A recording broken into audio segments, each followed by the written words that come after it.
So hi everyone, today in this video we're going to develop another mental model that can be useful for you, since mental models are representations about how the reality works, and as much more you grasp them, higher is your probability to understand better the world that you're present in.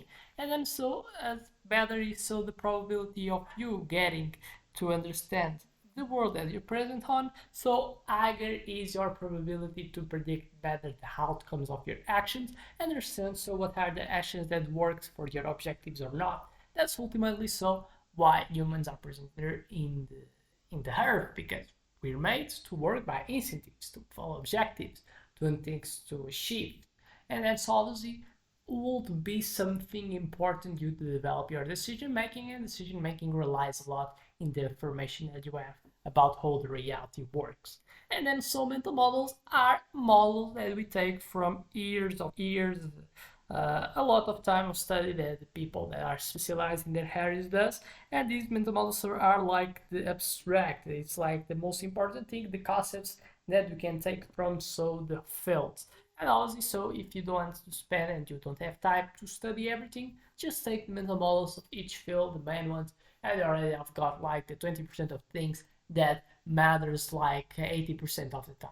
And then so what's going to be the mental model today? It's another one taken from the economic, and it's called the tragedy of the anti-commons. So we already have talked about the tragedy of commons. Then it's the other type of the side of the spectrum. So it's the other type of side it as well is bad. It's like when too many owners paralyze progress, and what was the other ones is when something that doesn't have honor is not treated efficiently. And I gave examples like the fishing that obviously, so we enter in a scarcity of fishes because no one owns this owns, so the it's like something that's specific, the bad effect it's specific coming from me of not having to fish. It's as well something that just because I think that I don't have that much of influence in environment, I will continue to doing. And just so if everyone thinks it thinks that if it not doesn't make difference if I fish or not, then obviously everyone will try to fish, and then so fishing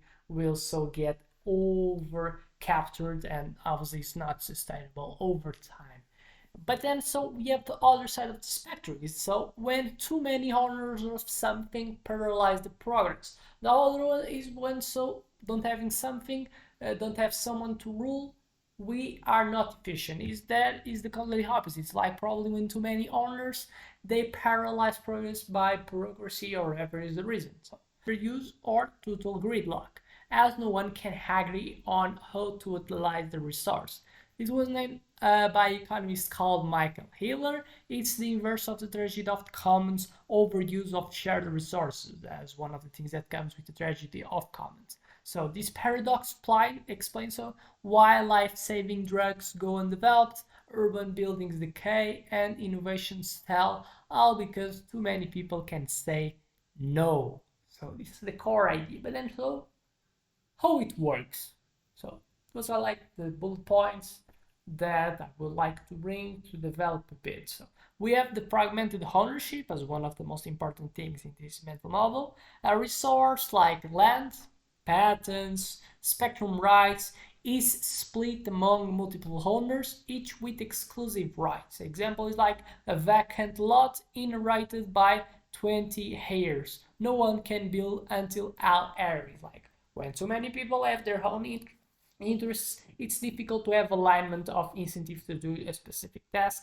Everyone has one idealization of what they would like to do, and contrast, none of the parts have more power over than other, and then so we got stuck in problems. You need to have visibility relationships, to manipulate, to get others, so to get influence to adopt what I want, what so conformity, and so it's something that private ownership kind of makes it easier to exist.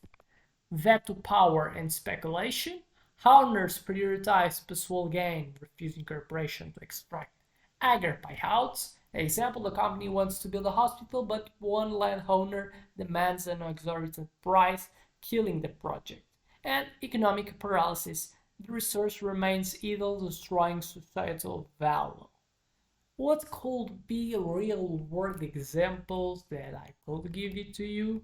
that so expresses really good this type of mental model. It's mainly so looking for business explorations, economical so activities. We have the medical patents. Developing a drug often requires access to dozens of patents.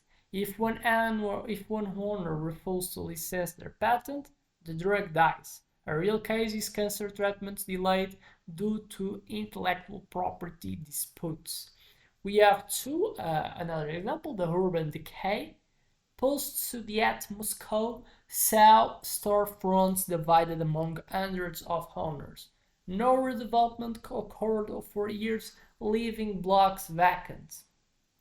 We have another one, music sampling. To sample a song, artists need approval from all rights holders, the computers, the labels, etc. Many give up, stifling creativity. And another example is tech patent trolls. Firms buy patents solely to sue innovators for infringement, extorting settlements, and blocking progress. It's something that we see a lot. So firms buying patents solely to sue innovators for infringement. So why it matters? I think everyone's got it. Stalled innovation, breakthroughs in grave energy, healthcare, and tech so get shelved, and this is something that bothers us. Urban waste, prime real estate sits empty, worsening prices, and skyrocketing costs. Drugs and tech prices soar due to ownership gridlock. Now that we have understood it, now we have to focus and try to create solutions to make this not happen. But then, so what's so cool like points to look in solutions that we can create? We have the compulsory licensing. Governments can force patent holders to license critical technology for fair fees used for EV drugs, example. Land assembly laws allow cities to consolidate fragment land for public projects with fair compensation. Patent pools. Competitors like can share patents. We have example like the MP3 technology to avoid mutual destruction. And blockchain smart contracts automate agreements between owners to reduce bureaucracy. So it's like making is probably the solution is so what doesn't have is like creating more alignment of incentives. It's one of the best way make it easier to have alignment of incentives like creating systems, protocols that makes it easier to establish agreements. So cutting away someone to have that much of ownerships. So with the power or like small ownership that have the power by saying no, they kind of get everything to not go ahead. And it's something we have democratic systems. So if the majority tends to choice in a certain way, it doesn't we don't kind of so have to stop because a small minority doesn't want. So working by with majorities is could be a good way. That's why a lot of companies now the capital is ruled by actionists that some of teams are so older that if some they have the majority in them, so it makes it easier to arrange a agreement because less part is needed so to be enough to take actions because we just need the majority and not everyone. So could be another way to do it. So it's basically understanding what's like the essence of this is when too much people that have different incentives they so and each small part if they say no this project stuck. So how we do it? Facilitate it so the cooperation, making it easier to have alignment of incentives, obviously so make it easier so to exist agreements and have less type of conditions to the things go on. So doesn't have to rely on everyone to agree to so a project goes on. So it will be a good way. So I expect this video was has make you gain some insight about a bit more about the economic type of system that you're present on, makes you so take benefits for your life and the ideas. I expect this was enough you to have liked so the channel.